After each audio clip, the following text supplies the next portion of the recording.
तेजस्विने सुपर्णवाहन प्रियाय सूर्यकोटि तेजसे अपर्णया विहारिणे फणाधरेन्द्रधारिणे सदा नमः शिवाय ते सदा शिवाय शम्भवे।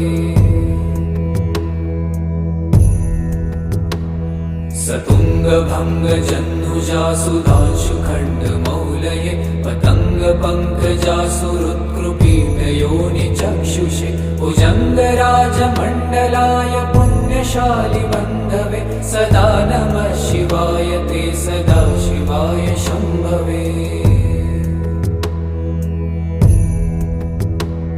चतुर्मुखाननारविन्दवेदगीतभूतये चतुर्भुजानुजाशरीरशोभमानमूर्तये चतुर्विधार्थदानशोण्डताण्डवस्वरूपिणे सदा नमः शिवाय ते